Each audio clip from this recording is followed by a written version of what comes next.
Right away, we've got people in the icons there, so that's a good thing. We might be jumping around a little bit. The connection tonight's not the best. We have a wind and snowstorm, and it's only like 10 degrees. It's supposed to go down to, I think, like 6. So I'm not sure how well this will be transmitting, but I thought I'd go ahead and do it anyway. Welcome as you come in. Today is the 29th of January, 2023. Of course, I'm Roy Potter. Welcome as you come in. Nice to see you there. Let's see who we've got. Legacy of Catastrophe. That's a good name for tonight. 10 Millennials. Crazy Knock 55. Cynthia Wood. Rebecca W. Kenny Petty. Kenny Petty, huh? Annie Oakley. All right. Hello, everyone, as you come in. Of course, if I kept reading, I'd never get to, your names. I'd never get to what I thought I should come on tonight and talk about. So, uh, I'm sure that what I'm going to say isn't going to be news to anyone, but I thought it would be a good idea for me to point out some of the things that are going on right now. Uh, Pretty significant, actually. And you might want to wonder why I called this video "In Like Manner." Well, I'll probably hit that up front, and so you know that I'm not going to spend tonight on a scriptural discussion because I don't like to drink my scotch when I'm doing scriptural discussion. So this is your heads up that that's not where I'm going with this. Just initially here. By the way, this is Dalmore 12. It's really good. Uh, there's a saying that you have to let a scotch sit for a minute for each year old it is because it helps to open it up, air it out. So this is 12-year-old scotch, so I've been letting it sit. It's actually been about 15 minutes now. So cheers to all you out there. Mm, yeah, that's pretty good. Uh, I got a comment here on, I think it was on the live stream, but it may have been in the comments. I'm not sure. And of course, I'm not in the habit of looking at my comments. And of course, the chat, I can't really give my presentation and see the chat at the same time. I'm going to try to hit some of your questions tonight. But I did see this one comment, and I've had these every once in a while where, they say, oh, he's not a Christian because he drinks, or, he's drunk, his messages are, are messed up, whatever. I'll just remind you that General Ulysses S. Grant was drunk the entire Civil War, and look what he accomplished. And I'm not saying I like what he did, but some people can function that way. And I'm not a heavy drinker. I usually have a little bit in the evening, as most of you know. And there are different reasons for that. But at any rate, I can blame one of my friends for putting me onto scotch here some time ago, as many of you might know. I might also mention up front here, you all remember Nancy Morgan Hart. That was her pseudonym when she was on uh, her YouTube channel. And her real name was, of course, Bettina. And one of the things she said to me was that, well, actually, she said a lot of things, but this particular situation, she warned me about some individuals on Twitter and on YouTube, some of which I knew, some of which I didn't. Knowing what I mean by know is that I'd seen their work, what they had been posting. And it's really interesting. I'm not going to give the name out on this one, but uh, Headlines with a Voice by Nancy Morgan Hart, Bettina, as you all should know by now. Um, she called me up one day when I was quoting this one individual that I knew had been close to government situations and most likely in some sort of intelligence capacity. And she warned me about him. And she said, for what it's worth, beware of this guy because he turns at specific times so that he can influence for the establishment. he'll look like he's not going along with the establishment, but then he does. And in this situation that we've had in the last 48 hours or so, we've seen these attacks in Iran.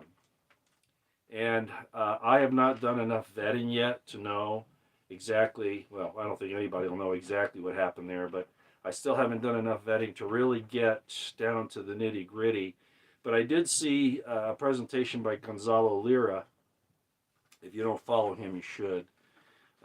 And also 21st Century Wire with Patrick Henningsen. You want to follow him to notice I keep giving you more of these people to keep track of. But at any rate, and he talked about these attacks, and he pretty much laid the blame right square on Israel, and of course, the United States. And when these things first started happening, we weren't sure how many targets were actually hit. Well, now the information's coming out that it's a number of places, some of them military, some of them factories, these types of things, communication centers, command and control, that kind of thing. So it is looking like it's a larger attack than what it appeared to be at first. And the reason why I mention this is because this particular individual that Bettina warned me about, he put up a tweet when the first, when the MSM and some of the things on Twitter came over, saying that this one place had been attacked, one place with a drone of some sort. And he said, don't be speculating on this. This isn't what they'll say it is.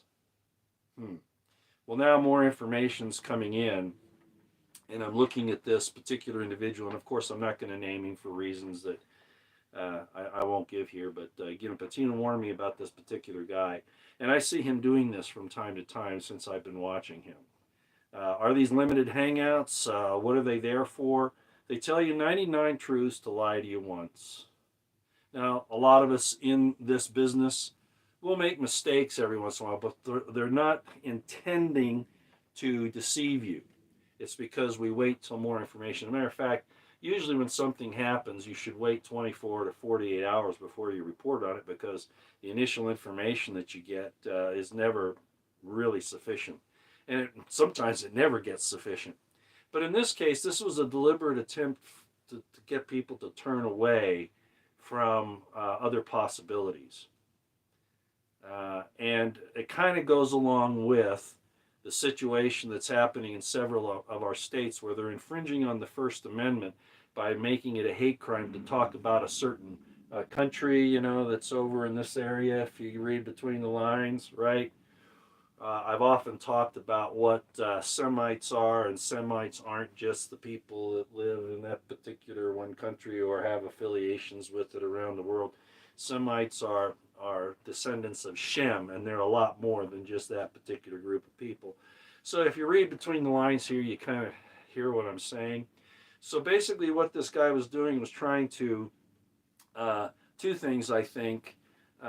Basically get the suspicions veered off of that particular nation, and also to kind of make it so that no one's really questioning that the U.S. was involved. Oh yeah, the U.S. didn't do the Nord Stream pipeline, did they?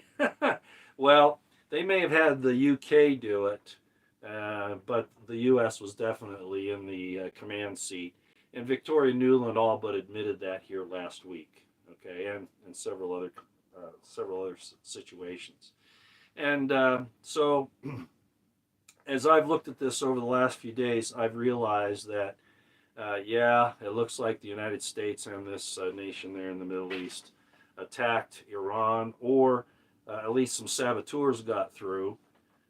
Either way, it doesn't matter. I don't know if it was an aerial thing or whether it was a number of sabotages, but regardless, Iran is an ally of Russia.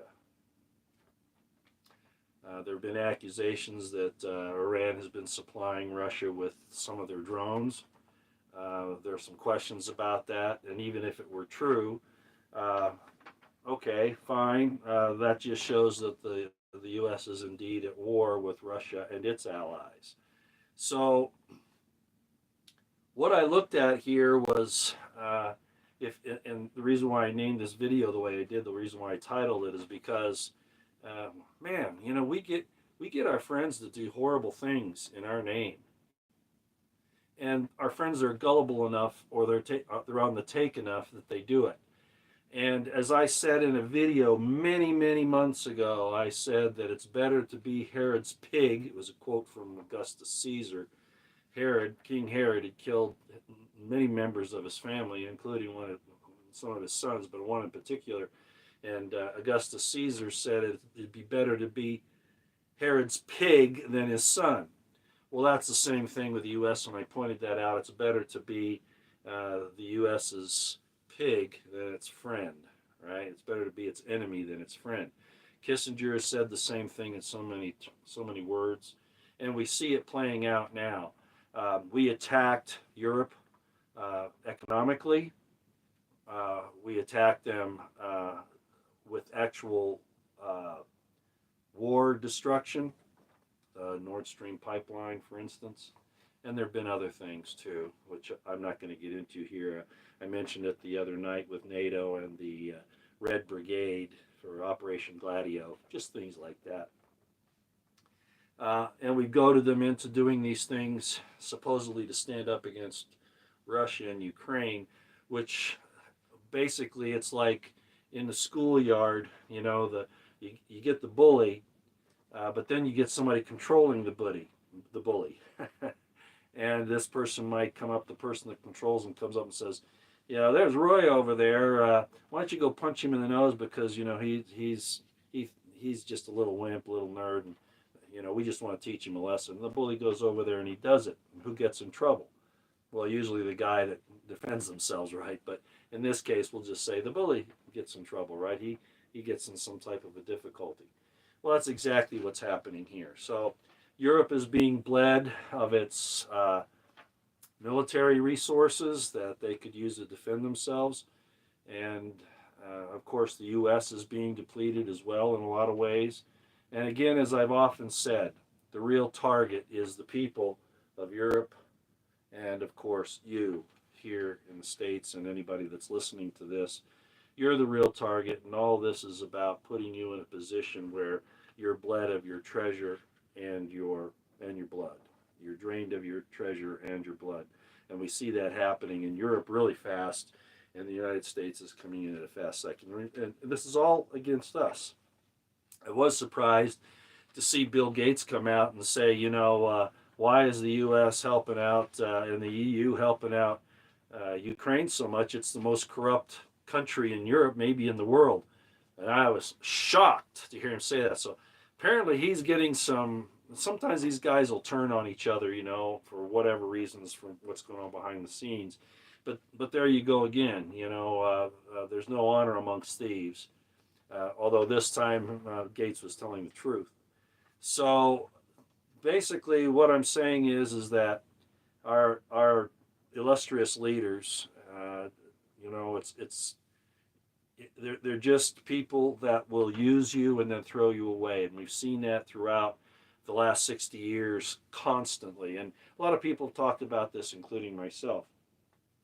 But what I want to kind of do is kind of bend this around, because as much as the United States has tried to hurt other places, be hegemonic, build an empire, and they'll do it through deceit and lies, there's a karmic payback. The universe is always there, and it's always going to take care of things in the long run. It might let things get going for a little while, but eventually if it's God, you can believe it's God. If it's the universe or cause and effect, whatever, these things happen. So you've heard of the many people quote this, especially Christians. It's in Isaiah 54:17, where it says that no weapon formed against you shall prosper. Well, okay, I'm not sure that I've seen that 100% of the time. Frankly, it's been quite the opposite. But the principle is still there in the long run.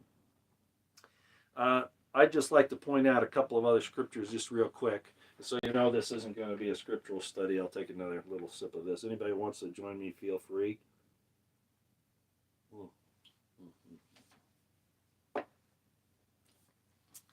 Psalms 37:15.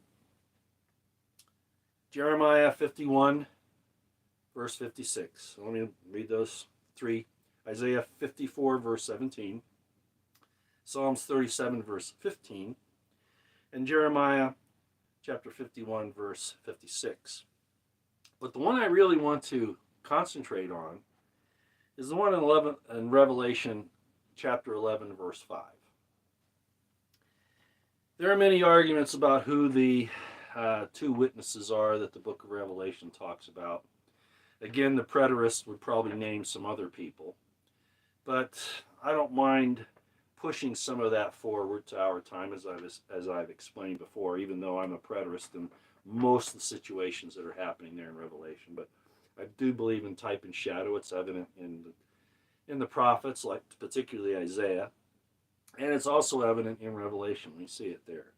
So in Revelation 11:5, it's talking about these two witnesses. And like I said, there's some arguments over who these two witnesses are. Most people, Christians in particular, think that they're, Elijah and Moses, because both of those, at least Elijah was what they call translated. He didn't actually die. He was taken up to heaven in a Merkava.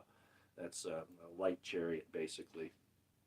And Moses, there's some question as to whether he actually died or not. There was that big argument over the body of Moses, between Satan and Michael, and all this is allegorical. But at any rate, in my view, I'm not so certain that that's what it is, and I've never looked at it that way. I think that there are basic rhymes in history and in Scripture. You've heard the old statement that history repeats itself, and really that's not quite true. It's more like it rhymes. Similar things happen because we, as mankind, we have these fallacies that continue to show up throughout our history. Well, at any rate, I've often viewed, and I've said this in some of my videos on the religion series, that it could very well be that these two witnesses are nations, because in the last days, the scriptures are really focusing in on nations, and particularly the leaders of nations. So they might have the spirit of Elijah and the spirit of Moses, rather than being actually Elijah or Moses. And that's okay. I know a lot of people don't want to look at it that way, but what I'm going to do here is I'm going to read Revelation 11:5, because I want you to hear what this says. Revelation 11:5, and it's talking about these two witnesses, and it says this about these two witnesses: "And if any man will hurt them, fire proceedeth out of their mouth, and devoureth their enemies.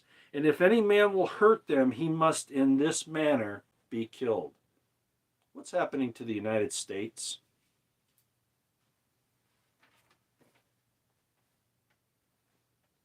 It's lying and deceiving, making war against other nations right at the moment, particularly this one.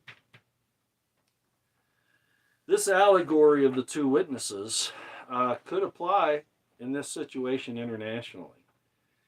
This place here that wants to keep its hegemonic power over the world, especially its financial and military power, pretty obvious, which is dwindling away, by the way. Anybody who's watching this can see everybody is, like I said some time ago, they will separate from Babylon, right?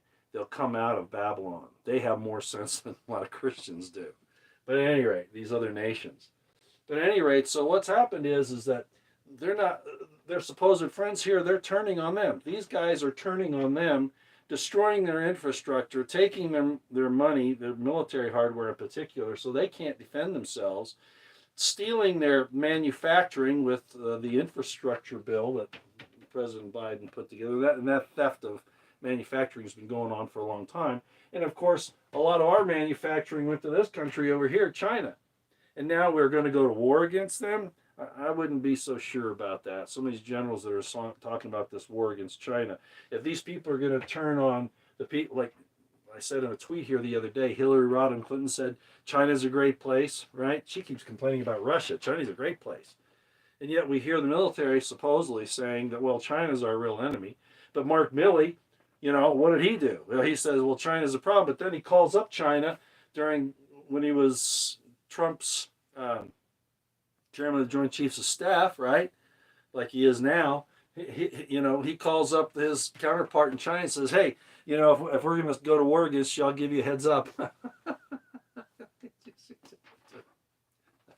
he should have been court-martialed and sent to Leavenworth for treason for that. It's not what you know; it's who you know, right? And then you have other things. You have Biden and his family's ties to China and especially to Ukraine, right? And all of this. But my point is that there's no honor amongst these thieves. And we have this nation over here that's standing against the New World Order and against the unipolar world, the NWO, if you like, if you know what that acronym means, which is really coming from the Anglo-American Alliance. I think everybody can see that, more so than anything to do with China, much more so. And the United States is over there, and everything that they've thrown against Russia, including their lackeys, the United States lackeys over here in Europe, everything that they've been throwing at Russia has come back and hit them. Doesn't that fit Revelation 11:5? Whatever weapon they use shall be turned on them, and in like manner, they will be killed. Isn't that what's happening? And I said that really this thing could end up the war might just be nothing more than just the financial ruin of Babylon, which is kind of what it says in Revelation anyway. Although it also says it'll be burned in one day. But those could all be allegories for destruction of many types. It could be, a nuclear exchange, or it could be, one of these or several of these super hypersonic weapons, whatever. Or it could just be that financially, because of the horrible things that we've done out here, that this is all coming back on us. So how did it say that in Revelation 11:5? It said, "And if any man will hurt them, he must in like manner be killed." And we've seen that happening in the West. The West is dying right now. And again, these leaders that supposedly represent you, they don't give a rat's ass about you, and they don't care if you die today. And as a matter of fact, the sooner you do, the better. So it's a win-win situation in their minds for them. But still, their power is slipping away from them. They're losing control. And rather than admitting their mistakes, they double down because they're evil narcissists. They're sociopaths. So they can't repent. They have no ability to repent. And that's really what you're looking at there. Alexander Mercouris and Alex Christoforou of the Duran, they kind of coined the thing, well, they have no reverse gear. These neocons and these people have no reverse gear. Well, that means that they won't repent.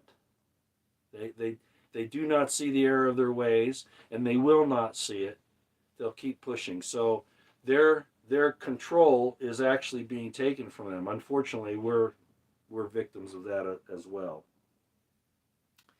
All right. Taking this a little further, along with the Iran thing, as Gonzalo Lira said, if this nation here in the Middle East that did this, if they did do it, they've actually hurt themselves because Russia is a better friend to them in reality than we are.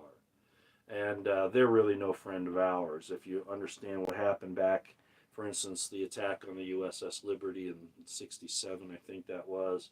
And there have been other things. There have been spies from this nation that have been found. Not this one, you'll have to, but the one I'm talking about is over here. They're really not friends of ours. And so what's happened, though, is that for whatever carrot was given to them, this move, if in fact they were involved in it, and I suspect that they probably were, seeing what's happened here, then what's occurred is that any ties, any goods, anything decent that could come from a relationship between them and Russia has just been file 13. What kind of power can convince people to work against their own interests? What promises are they given? Well, for Esau, it was a bowl of porridge, right? He traded his birthright for a bowl of porridge. Some people don't think what they have is worth as much as it really is. And they'll trade it for something that is of no worth, but they think it is. Who's this? Some elite really do believe they're gods. Yes, they do, Liza Jean. As a matter of fact, they're told they are. Psalms 82. They are gods. If you read Psalms 82, and that's why I've talked about Psalms 82 so much, they really are gods. Jesus said they were. Psalms 82 says they are. And it talks about what they're going to do, these different councils that they set up and all this to rule unrighteously, right? And that's really what's happening here. It's an unrighteous rule. So, they said that if you look at this thing on a continuum, or as I've often said, the circular thing of the Middle East, this is all a replay of what happened in the spiritual realm. And now it's being played out on earth. They wanted to be gods there. They wanted to replace God. They wanted to replace the natural order. For instance, the relationship between a man and a woman. The fact that there are males and females. They want to change all that, right? They want to monkey around with God's program. They tried it before, and now they're trying it again. They get to do it down here. And we're here, those of us who didn't follow them as far as their philosophies or whatever, we're here to experience their evil so that we'll understand it when we see it, if we have the type of introspection that we need to do that. So, yeah, they really are gods, according to Psalms 82. And I could go into that a little bit deeper about how we fit into that generally, but not tonight. And to prove it, again, another swig of the scotch. I really like Dalmore 12. For the price, it's probably I like a lot of different types of scotch, but I like Dalmore 12. I do. Okay. Let's go on to the next thing. The German foreign minister, of course, as I mentioned the other night, Annalena Baerbock, said that Europe is at war with Russia. She said it, and as Alex Christoforou said, I think it was this morning or may have been yesterday morning, he said, well, now Baerbock is accusing the Russians of twisting her words, that she didn't really say that. Well, I've listened to it several times, and yeah, she did say it. She was even talking in English, and she did say it. But now they're trying to say that Russia's twisting the words. These people will lie and then gaslight you no matter what. And then we've seen that with, the extant treatment that everybody has been put under, all those things. Gaslighting right now. Oh, we never said it would stop you giving it to somebody else. We never said that you wouldn't get it again, right? Of course they did. So gaslighting's a big thing with these psychopaths, sociopaths. But at any rate, Russia didn't twist her words.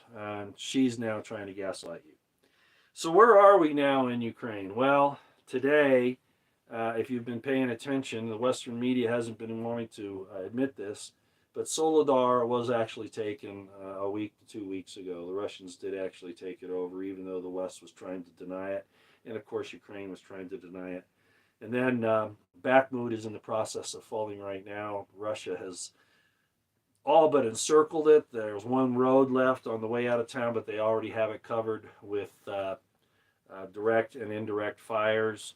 So if the Ukrainians don't get out of there, they're either going to have to surrender or die. That's where it is. The only restraint that is on Russia is Russia itself. Do you understand that? They don't care what the West says anymore. They don't care about the threats of the United States. The sanctions have all boomeranged back on the very people that put these sanctions into place. It hasn't hurt Russia hardly at all. Very little. Their military is stronger. They're about ready to field another, 750,000 men? Because they know what these demons over here are going to do with this. When all else fails, these people take you to war, and they would just as soon destroy everything as to lose power. But Russia is the means by which, whether you believe in God or cause and effect or whatever, Russia is the means at which these people are going to be stopped, and the ones in Davos, the ones in London, Washington, D.C., New York, and even the Vatican. and there's some others. Okay, thanks, Liza Jean. So at any rate, Bakhmut will probably fall within the next couple of days completely. And as I mentioned the other night when I drew that little map of Ukraine on the board, once that's done, it's pretty much a straight shot for Russia. Uh, I'm not saying that they'll rush ahead. No, no pun there. Russia will rush. No, I don't. I don't necessarily think that. Their way of conducting this is slow and methodical, as I explained, and I called it traveling overwatch the other night. Actually, you have traveling where you have this guy here moving, and then this unit, let's say this unit here and this unit here, they're moving like this, right? Traveling overwatch is when one of them stays back, okay, and they watch their rear and their flanks and all that. Bounding overwatch is when they leapfrog, okay, and I should have used that term and I didn't. Oh yeah, I trust Putin more than Trudeau, Biden, actually anybody here. I trust him more than actually any other national leader at this point. So at any rate, once this is secured, and actually I think it's probably at a point now where if Russia wanted to start moving their huge army on into Ukraine, they could do it at any time. The only restraint on them, as I just told you, it's not the West's tanks, artillery, even jet fighters, missiles, whatever. The only restraint on Russia is the restraint that Russia itself puts itself under. That's all there is at this point in time, which is actually quite laudable. But by the same token, and I'm not pretending like, I understand their entire strategy or whatever. They've shown great restraint in all that's happened in the last 2 decades, almost, well, actually, the last 3 decades, but certainly the last two, and more than that, the last 8 years. A lot of restraint. We go to war at a drop of a hat. We make up stuff and go to war on people. They were seeing a buildup in this area here to attack them, and our different think tanks and political organizations all talked about the fact that they were getting ready to go into Russia. That this has not been a secret. It's been out there for a long time. Russia's not stupid. They watched it. And then with this buildup over here and what the Western Ukrainians were doing with shelling those innocent civilians in Donbass, of course, the militias there in the Donbass were going to have to defend their people. Of course they were. But then the Western democracies led by the U.S. say that these guys are the aggressors, and they're not. So if you don't know the history of that whole thing, you need to look at it. These people are not at fault. It all comes from here, every last bit of it, as I've said. So Bakhmut is about ready to fall, and at any moment now, again, the only restraint on Russia is what its timetable and its strategic plan is. But at any time now, you could see what I talked about the other night. Okay, I talked about Iran already. Was it attacked by that nation in the Middle East for on behalf of the U.S.? In my estimation, it was, and there was more than one target, as we're looking at now.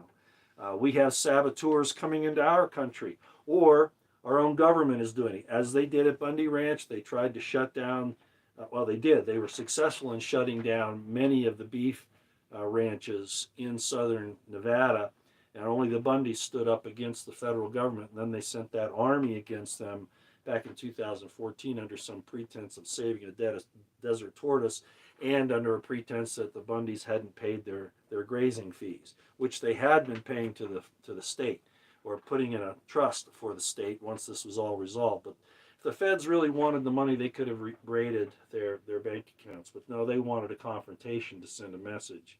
And that's really what happened at Bundy Ranch. So they're after your food supply. The war is actually against you. And now, what are we seeing? I think it's up to 150, maybe 180 different food processing centers have now gone up in flames. So they're either going up in flames because we have enemies that Biden and his group and the DHS and the Border Patrol and all these people are letting come across our border without checking. We have no. They want to protect Ukraine's border, but they don't want to protect ours, right? You know that story. They want to protect Israel's border, but not ours, et cetera, et cetera, et cetera. So these saboteurs have come across, or the government is doing it itself because they're at war with you. They want you to start eating bugs. They want you to live in a 200 square foot apartment, right? They want you to have nothing and be happy.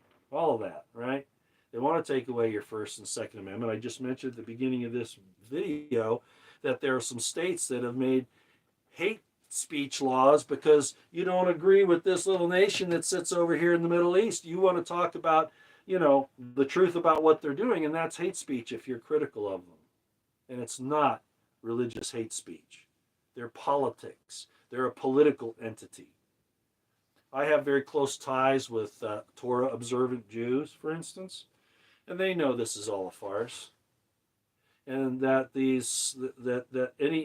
why can't you have people criticizing the Pope of the Catholic Church? Do you see any laws being made about hate speech against the Pope? Well, not yet. Maybe in the very near future. But to do this and claim it's anti-Semitic speech, it's First Amendment protected speech. And the governors that have been pushing this, and I'm going to mention two, Abbott for one, and DeSantis the other, they should be ashamed of themselves. And all they're doing is showing that there's something wrong with them. Despite all the good they do, not Abbott so much, but DeSantis. This is very troubling. What's he really up to? Why can't we criticize a group of people? Not because of their religion, but because of what they do. There's that old saying, you know who rules you because of who you cannot criticize, right? Right. Anyway, getting on this thing, we had these attacks in Iran. We've had these 180 something food processing plants attacked in our country. The latest was a Connecticut egg farm. It went up in smoke. I forget the exact number. For some reason or other, I'm not sure if it was 20,000 chickens that died there or 200,000, but it was a huge number. And you wonder why your eggs and chicken prices are going up. All this is planned. These are not accidents. Bundy Ranch was not an accident. They actually killed cattle and buried them because they're trying to destroy the food supply. The federal government was rustling cattle there, which they can't even do under the laws, and they were going to sell them off. It was actually to hurt the ranchers, but also it was hurting you. Prices of your beef were going up at that point, as it is now, right? Okay, so here we have this Connecticut egg farm that's now gone up. Isn't it strange? And the FBI,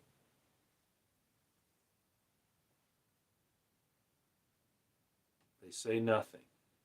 No investigation. They're still going after grandmas who were invited in to the Capitol building on January 6th, right? Invited in by the police. How can they have when you're invited into somebody's home, you're not trespassing. I don't care if there's a meeting of senators and congressmen and they're doing all this stuff for the election. I don't care if they are. If you're invited in, you're not trespassing. But we have a very corrupt government, and of course, the FBI is not helping the situation at all. They're the provocateurs on this. And I'm not going to get into a lot of details because YouTube doesn't like those discussions. But we know there were provocateurs. We know that there were people in the federal government or their representatives that led this whole thing, the bad part of it, on January 6th. And then you had the police the Capitol Police letting people into the building, inviting them in. And yet the FBI is still out there arresting people. The most recent that I'm aware of is a doctor who was trying to give medical attention to Ashley Babbitt. Julie Kelly talks about this. Julie Kelly's been, if you follow her on Twitter, and I think she has a website as well, Julie Kelly has been on the forefront of exposing the corruption of the DOJ and the FBI and the Biden administration, but also under the Trump administration, those organizations have so unjustly investigated Well, set up, investigated, and are prosecuting mostly innocent Americans who were there just for the redress of grievance. Arrest the ones, fine, that did damage, that attacked cops. Why aren't cops getting arrested for what they did to the demonstrators? You saw the thing here recently, just happened in the last few days. In Memphis, there were 4 cops there that beat up a guy till he died. The cops are being charged. Why aren't the federals being charged that did all this? You can't criticize the ones that rule you, right? Okay, so nobody, least of all the FBI, is investigating these attacks on your food supply. Matter of fact, like at Bundy Ranch, they assisted in the destruction of that food supply. I was there, I saw it. Okay. I think there's a point here that I really appreciated. The Gonzalo Lira he's an amazing guy. He has a great brain, as do Alexander Mercouris and Alex Christoforou and Brian Berletic of the New Atlas, Colonel Douglas McGregor, Scott Ritter. And a lot of people attack Scott Ritter because he got into some legal trouble. Just so you know, people think I don't know these things. And I'll just tell you this, okay? If you're going to negate all of Scott Ritter's vast military training, education, and on-the-ground experience, and negate things that he says because of some personal bad decisions he may have made, that's a court decision to make. And apparently some of that stuff was litigated and all that. I don't care. I'm still interested in his professional opinion about military matters, especially what's going on over in Europe right now. So I don't want to hear anybody criticize Scott Ritter and try to bring up his background. If you don't want to hear what he says, that's fine. But I'm going to tell you something. I know better. And I pointed this out on Twitter the other day to somebody who tried to attack him. Well, they did attack him. And I said this to this person. I said, okay, if you're going to be honest and not hypocritical and not just trying to destroy this information that Scott's putting out because it's really good, it might not be 100% accurate. He's made some errors on timing and some other things, but overall he's been on the money. Regardless, I told this person, I said, I tell you what you do.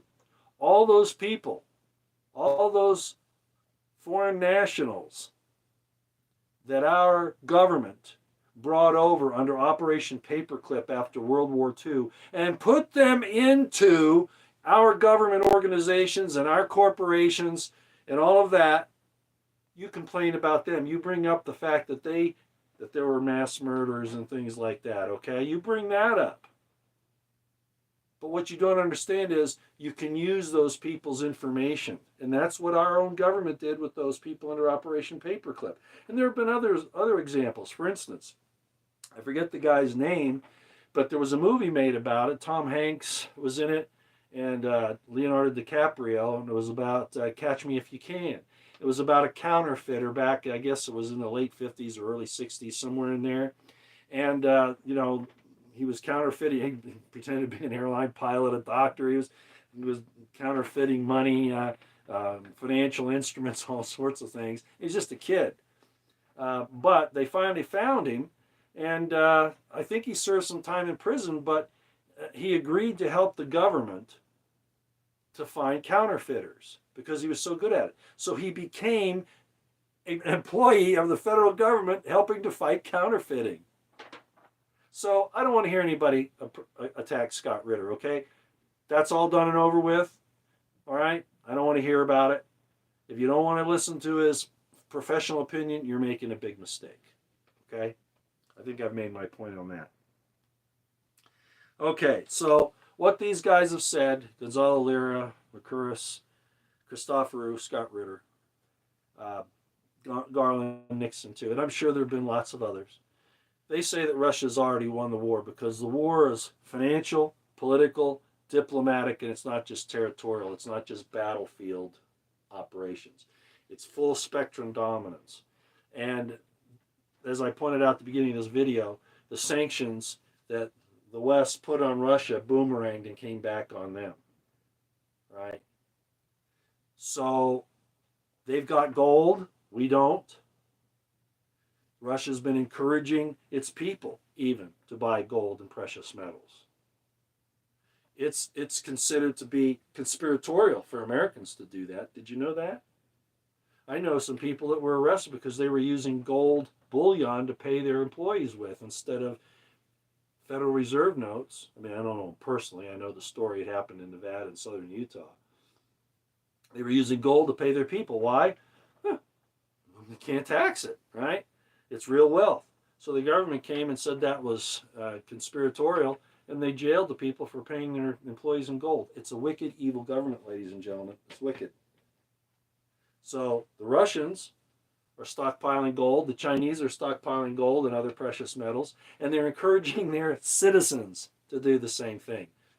Americans don't, by and large, have stocks of gold and silver or precious metals.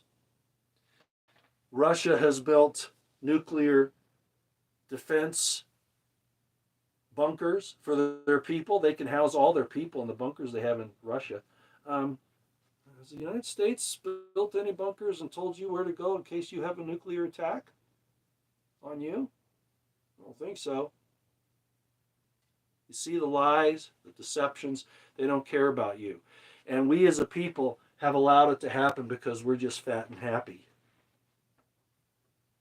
Well, before you slaughter a cow or a pig, you fatten it up. You get my drift? So it may be that Russia's already won this war. They certainly have on the financial realm. We have all these people, including all these nations, including Saudi Arabia, that's coming off the petrodollar. They're going to start in rubles and gold and silver, apparently. Something the United States is supposed to stand for. You remember what it said in our Constitution?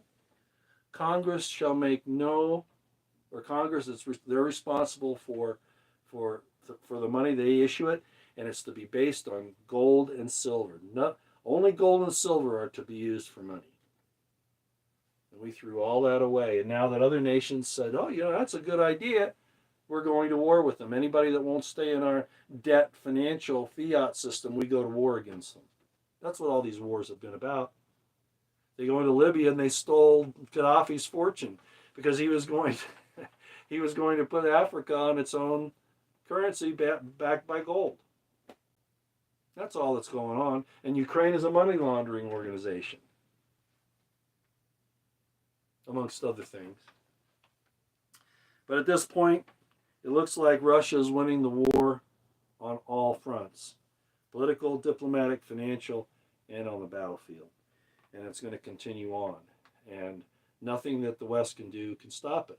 But again, as I've said many, many times, these people here, New York, Washington, D.C., Davos, London, and maybe even the Vatican, it's a win-win situation for them because the end target, and I always want you to remember this, is you. They want to steal everything from you, even your lives and maybe even your very soul. So in either way, as long as they have their little, mansions to live in or their underground bunkers or whatever, they can stir up all this stuff and cause all these problems, and they win if they're able to subjugate their adversaries that they design, they force into becoming adversaries, like the bully in the schoolyard, or they destroy everything and come out and take over after we're all gone.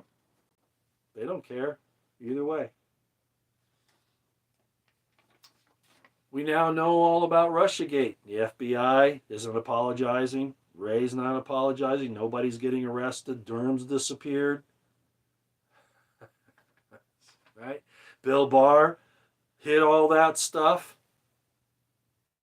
Epstein hid all that stuff.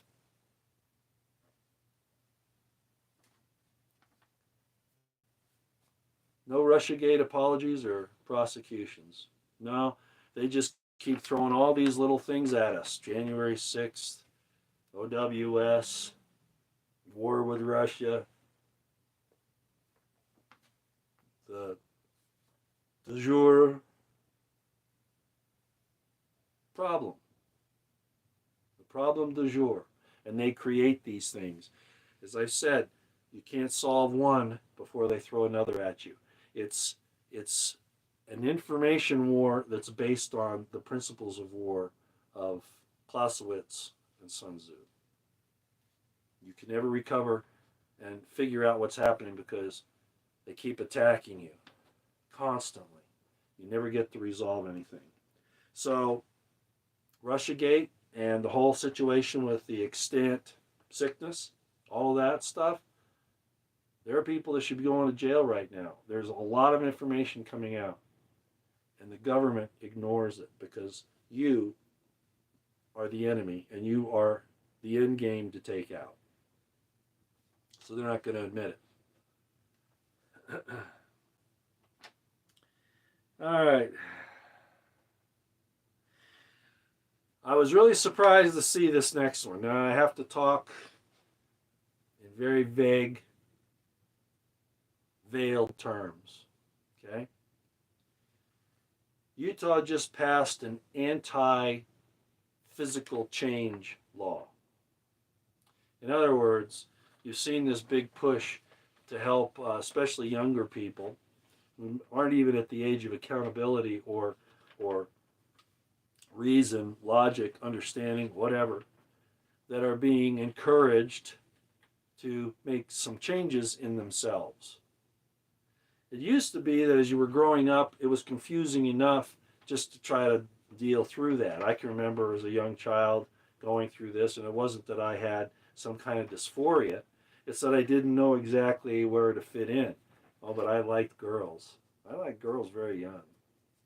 But anyway, so during this maturation process, which we should help kids through as far as the natural course of events in the natural world, no, we're going to do what Isaiah condemned. That we will seek to change times and laws. And in the book of Revelation, it even talks about that there will come a time when there will be no bride or bridegroom amongst the wicked. Do you see that? Do you see it?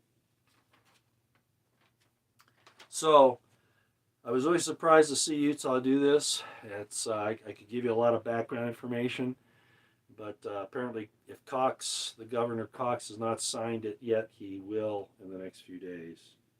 So, very interesting, considering the stand of the extant church in Utah and what they've said about it and some other things. I was very surprised that this went here. So apparently there were enough people in Utah that basically told their lawmakers and the governor, hey, you're not going to go here.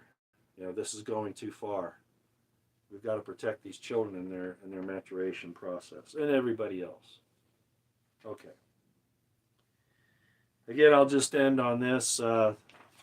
I would highly suggest that if you're not following Alexander Mercouris, Alex Christoforou, these are all people on YouTube. The Duran, they have that together as well. Gonzalo Lira, Brian Berletic, Colonel Douglas McGregor, The Redacted, and I could name a lot of others. The Gray Zone. I could go on and on and on. I'm giving you out a lot of information here, and I know that. But also Julie and Jesse Kelly, and you can find them. I just talked about them and what they do, exposing the corruption in especially the DOJ and the FBI on this January 6th thing, but a lot of other details as well. These people are a wealth of information. They're putting their lives and their reputations on the line to bring the truth out because, of course, the government and the MSM is not going to tell you or not going to tell you, right? All right. So that's pretty much all I had for tonight. You guys can probably ask some questions, I suppose, if we want to do that. Why not? I'm going to put my glasses on here, though, because I can't see the comments too well anymore. All right. People do get tired. He broadcasts often. You guys must be talking amongst each other. I don't know who you're talking about there. So McGregor's cool. Yeah, Walter, he is. McGregor, well, he knows his stuff too. He was an advisor in the Department of Defense to the Secretary of Defense, I believe, and also to Trump, right? So he's been around.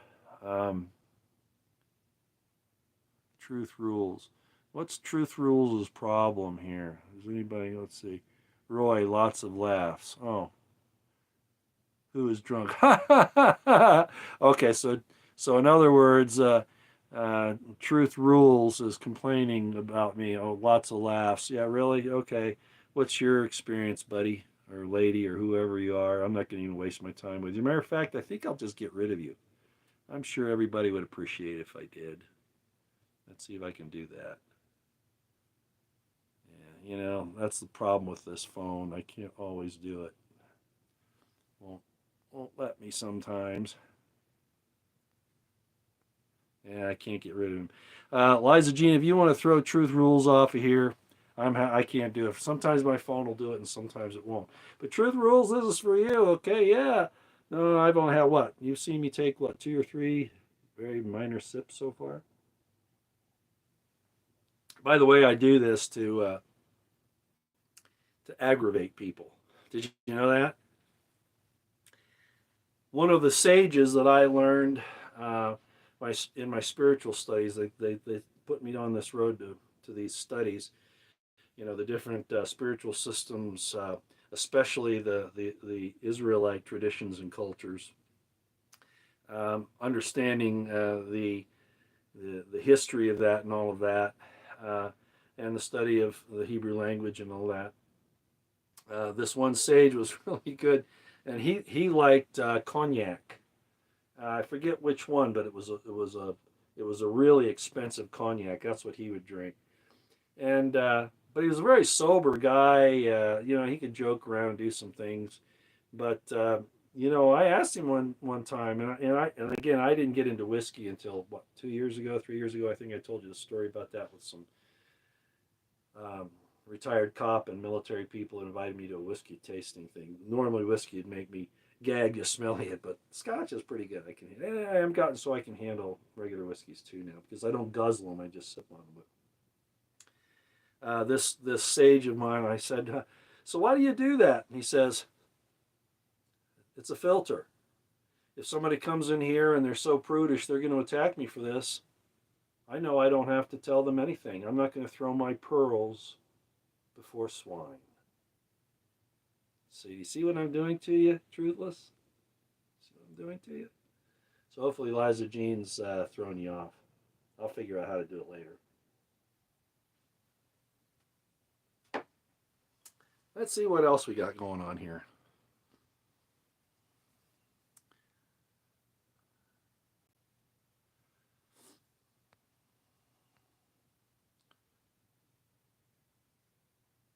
Yeah, I know that's a good point, Memphis. Is it 100% necessary for a president to vocally support and that country in the Middle East in order to be elected? Yeah, I think so. I think so. There's very little difference between Washington D.C. and that other place. Oh, Hi, Thomas Griffin. How you doing? I am sipping Grand Marnier as we speak.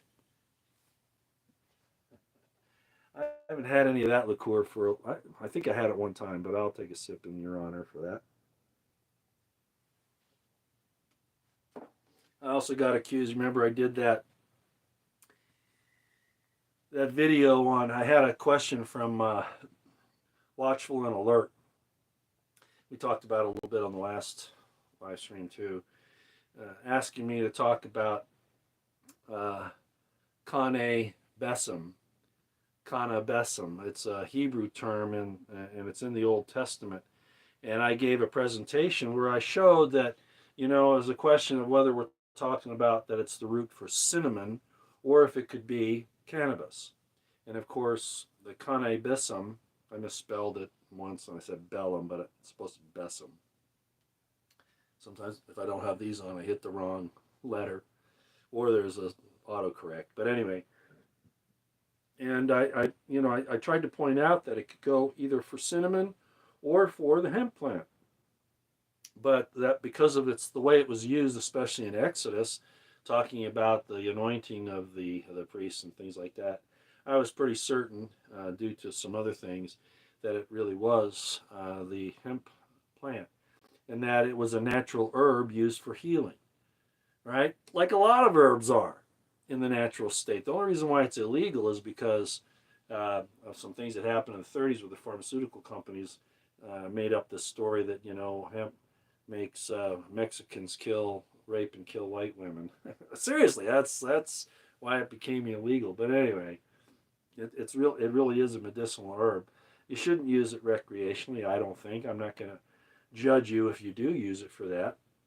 But I am convinced because of the Qumran Essene therapeutate that Jesus certainly would have known about, that they use these herbs for healing. And there are evidences in the New Testament. And I've talked about those with the spittle and the mud, which was just, there was obviously something else going on there. And I talk about it in my book. So at any rate, yeah, those things exist, and there's nothing wrong with using them. So this, like I said, this sage of mine, he was talking about, doing things to filter out those that don't deserve to hear the greater portion of the word. Put it that way. And I found out that that's pretty good. Shut up about alcohol, please. No. Hey, this is my program. Don't tell me what to do, Shonda Palmieri. Hey, you're in my house now. You don't tell me what to do. Do you understand? You don't have to throw that person off, Liza Jean, but don't try to intimidate me. I'll talk about whatever I want. Want me to talk about sex? Would that be better? I could do that too. I've done it many times. All right, so don't tell me what to do in my house. Melody Dawn, yes, gin is my favorite. I don't care for gin alone, but I like gin and tonic, especially with a little lime in it. Yeah, I like that quite a bit. Pharisees are Sadducees, huh? No, they're two separate philosophies. I'm not going to get into it tonight. I said I wasn't going to talk about too much of that tonight. Okay.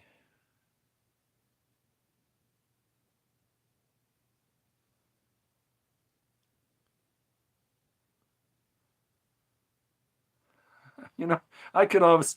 I did a video. It's been about 2 years ago now, I think, where I did a little presentation on all the different scotches. And then I interviewed a lady, Debbie Donovan. She's sometimes on here. She had been a bartender, and so I interviewed her on a nightcap one night, and to talk about what bartenders do. They're kind of like therapists, if you've ever seen what they get into there. Maybe Roy has just tired. No, Shonda, I'm not tired. No, you don't tell me what to do in my house, okay? Oh, and am I giving a bad example? Well, gee, they called Jesus a wine bibber. They didn't just do that because they made it out of thin air. He is obviously drinking wine.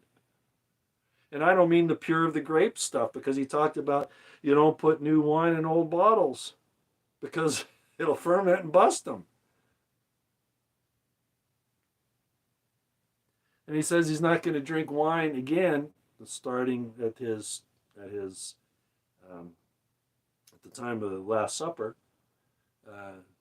He said, his passion there, that he's not going to drink it again until he can drink it with us, all of us, in his Father's kingdom. So you can deal with him. You don't need to punch at me, especially not in my house. Don't dare do that. And I don't take kindly to that kind of stuff. Yeah, Gregory, I see. I go on with that. It's moderation. You don't get to the point where you're fall down drunk. That kind of thing. You just don't do that. You lose control. Yeah, I'm not here to justify it. I'm not even going to bother. Okay. Israel is Ra El, ISIS Ra El Elyon. Well, not really. I can see where that argument could be made, but it's pretty clear in the Hebrew what it is. The yod is he. It means he. You know what? I think I'll write it up here if I can find my pen. I went out and bought some new dry erase markers today, but this is still an old one here, so I don't know if it's dried up. It worked last time. Let's see if it'll work this time. This is really what you're talking about.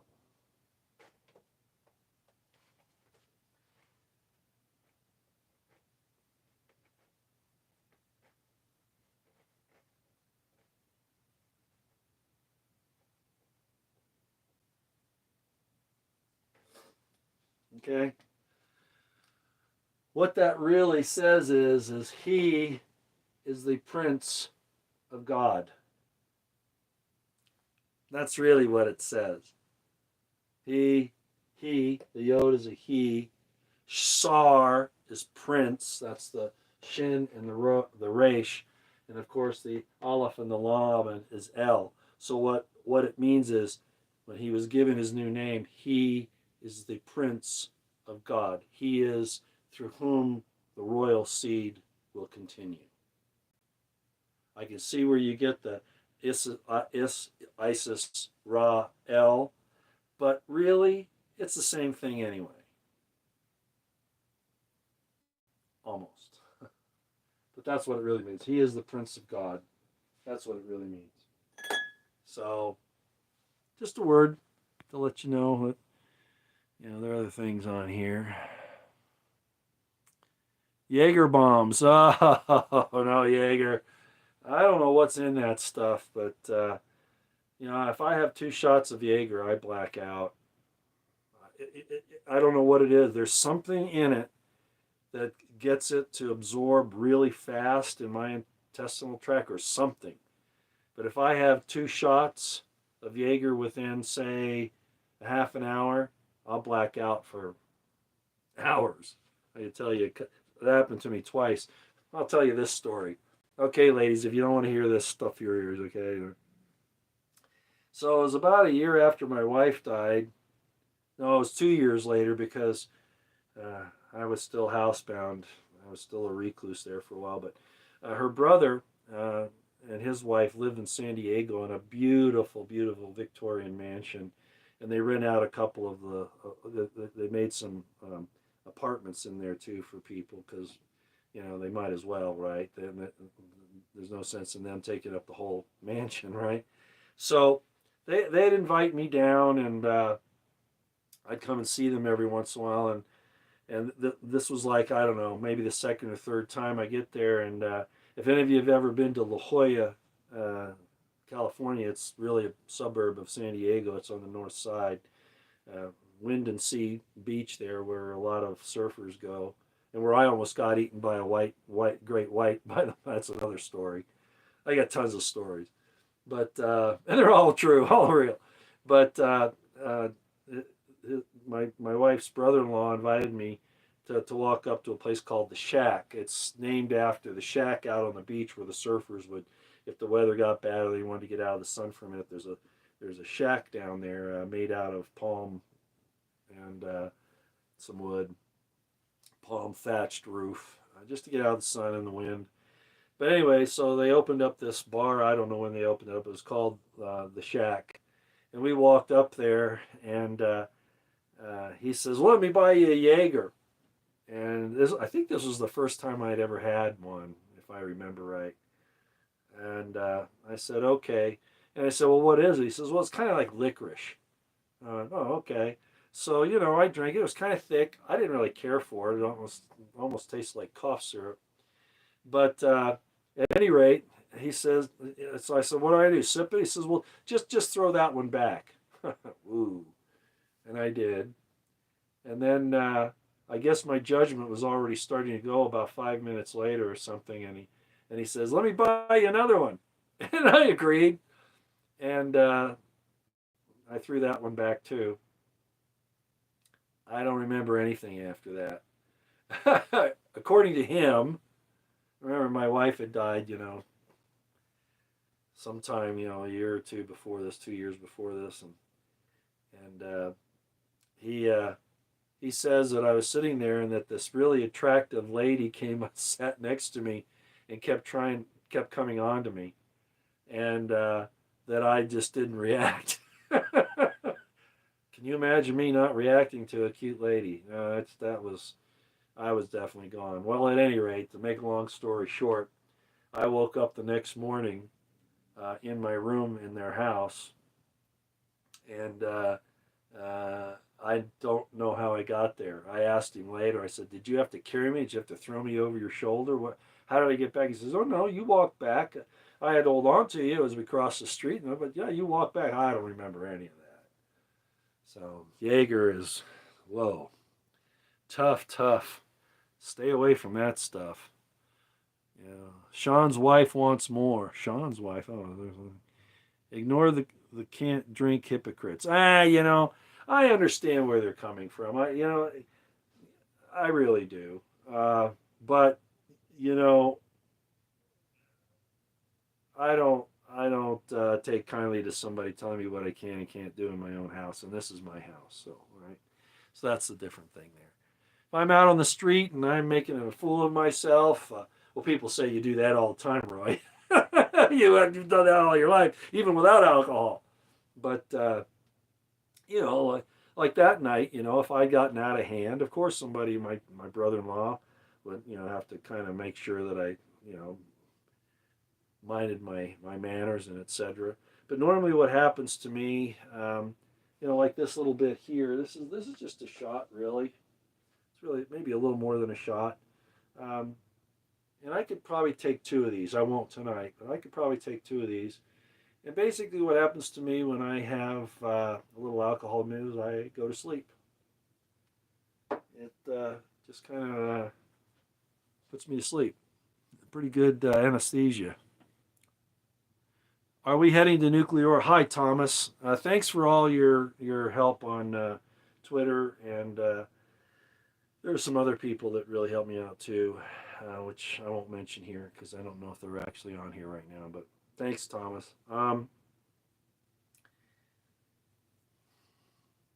think Garland Nixon has covered that pretty well there.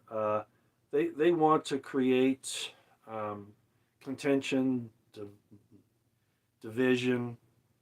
You see what they're even dividing up their friends over here. They're dividing Europe. They're dividing one part of the world against another. These demons over here, because divide and conquer. And Jesus said, "If you're not one, you're not of me." Right? And these people are out there definitely causing chaos, and that's not godly. Um, but as Garland Nixon said, I don't think, and I kind of agree with him here, that I don't think they want to go to nuclear war. They'd rather take out mankind by some other means. We saw the last 2 years. One way they've tried to do that. Um, maybe by I think it's funny. They talk about this is a good one. Sorry, me, Thomas. I always pull a ton of stuff in. Um, you got Bill Gates and these freaks that say they want to block the sun because it's warming the earth too much, which is totally ridiculous. We need the sun for photosynthesis. CO2 is part of the life process, right? All that. Well, why do they want to have solar energy? I saw a thing where Elon Musk the other day was saying, we could power the whole country. It may have been the whole world, but I think he meant just the country. We could power the entire United States with a solar farm in Utah or Arizona, Southern California, Nevada, wherever he was talking about down there. I think he said it would be something like a mile or 5 miles square, something like that. You could power the whole country with it. Not if you block the sun. So how is it these people want to go to solar energy, but they want to cover so that we don't get sunlight? Are these people really thinking? I mean, Elon Musk, he should know that they want to block out the sun. So how are we going to use solar energy if they block out the sun? So the same thing with nuclear war, Thomas Griffith. I don't think that they really want nuclear war. They'd rather do it by some other means, starvation, these wars that have basically destroyed the economies of so many nations, and people are committing suicide. There are people who lost their businesses, who went out and committed suicide. Well, these elites were just fine with that. That was a good thing. So I don't think that's where it goes. However, and I think you've heard me say this before, You play with fire and you might get burned. So it could very well be that things could get out of control and we suffer from a nuclear disaster. I don't think they want it, but because of their stupidity, it could happen. That's how I look at it. Did you get booted, Paul and Nets? I didn't boot you. If somebody else did, maybe, I don't know. I didn't do it.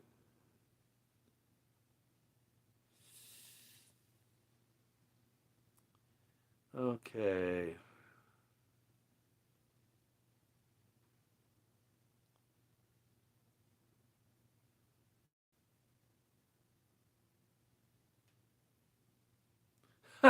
Jesus was not keto friendly. Hey, for Mike, as he drank wine. Is that why you're saying that? Yeah. Yeah. Matter of fact, I don't think he ate meat very much at all. You know, they say he was eating fish a couple of times, but and obviously on Passover he would have had the shank of lamb. But looks like I'm about out of power here, so I'm gonna have to shut down. I could plug it in, but I need to run it all the way down tonight, so I will. So I'm almost done here, ladies and gentlemen. Yeah, let's see. Rolf Steiner. Steiner, yeah. The Sadducees refused to go beyond the written Torah, first five books of the Bible, and thus, unlike the Pharisees, denied the immortality of the soul. Well, you're kind of right. The Sadducees didn't like the resurrection idea. It was kind of almost a control issue.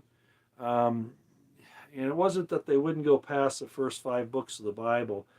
Uh, Frankly, the oral tradition, the oral Torah, which kind of mutated, a lot of that mutated into the Talmud later, became the basis for a lot of their, and the Pharisees too, for that matter. But you're not mistaken, Rolf Steiner. It's just that there's more to it than that.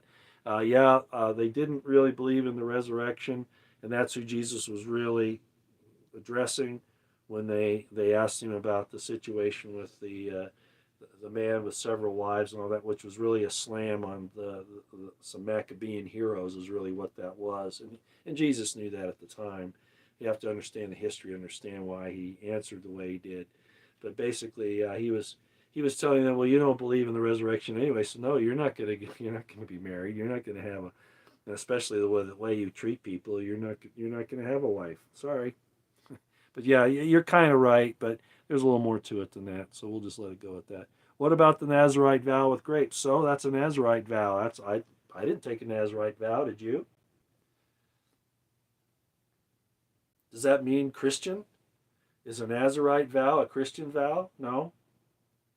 The Nazarite vow was done by a specific family, the Rechabs, the descendants of they're called Rechabites, and this father put his sons under a covenant that they wouldn't drink grapes. They wouldn't eat grapes. They wouldn't drink grape juice. Of course, that would mean wine too. But that was to a very narrow family. Now, some of those basically morphed into the Nazarites later, to a small group of them, but not all of them by any means. Jesus was a Nazarite. He drank wine. All right. If you were Rechabite and you took the vow, if you took the Nazarite vow, and part of the vow that you took was that you're not going to drink wine, then you don't drink wine. It's very simple. You know, Nazarites aren't Christians. The Nazair, they were known as Nazairs. Nazair, that's the root for Nazarite. They were known as that in the first century. But that's because, you use kind of overgeneralizations sometimes to describe people. So you can turn water into wines. And he didn't really say it's his blood. No, that's true. He didn't. You're right. Thanks, Walter. You've obviously read a lot of things that I've suggested, like Dr. Robert Eisenman's information, the Dead Sea Scrolls, for instance, and how I've explained that as well. If you drink blood, you're actually condemned for drinking blood. So even pretending to drink blood is not looked upon very, very well. Okay, I'm going to have to shut down because I'm losing power real fast here.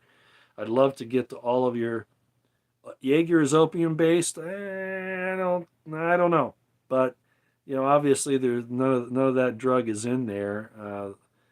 Um, it's not that. There's another thing called asineth. Is that the name of it? Asineth, something like that, which is pretty nasty too. But I don't think that's in Jaeger. Jaeger's cough medicine. Yeah, more or less, it really is. All right. Oh, is that right? Manolik 1 Jaeger is made of valerian root, which is a sedative. Yeah, that's right. Yeah, it is. Valerian root's used to help you sleep. It sure worked on me, didn't it? Yeah, yeah. All right, I'm gonna go because I'm running out of power here, and I don't want to lose y'all. And I'm sorry, but we have a little interchange there, so thank you very much. They're gaslighting us at every level. They're stealing our food. They're destroying our food supply. They're going after chickens and egg farms, processing plants. These are attacks on the food. This is called siege warfare. They're stealing your treasure and your blood so they can control the world, and they launder it all through this place over here right now. They were going to attack Russia. That was the plan. They admit it. They admit it now. They're evil, ladies and gentlemen. The FBI is not helping to solve crime. They make crime. They make traitors. They do it for themselves because they are, and they frame people and accuse them of those things in situations that don't come anywhere near that. I could talk about a lot of other things. I think you get the idea. Keep your eyes on the horizon, your ears to the ground, situational awareness on high, prep, pray, stay out of the way. Thanks for being here tonight. It was kind of a last minute. Absinthe, that's it. Thanks, Chris Hickson. You always kind of clarify things. Yeah, it is absinthe. I knew it was something like that. I've never had that, by the way. I have no idea what it is. I think it's illegal in most states. At least it used to be. Okay. Oh, Watchful and Alert's here. Hi, Marty Lauderdale, and you're saying hi to Watchful and Alert, who is, again, the one who had me talk about the Kane Besum, the root for cannabis. Yeah. All right. Yeah, Liza Jean, I'd love to have a call-in show. One of these days I'll borrow another phone or something, and we'll do that. Actually, I'd probably have to get a burner phone, wouldn't I? I couldn't just use somebody else's phone because then they'd get harassed, and that's the real problem. So I'd have to get a burner phone that I could throw away. That's what Monty does. Monty does that. Monograph. All right, I got to go. I'm going to lose power here. You would call? Oh, I'm sure you would, Liza Jean. I'd love to hear from you, too. All right, you all take care. We'll talk to you next time out here for now.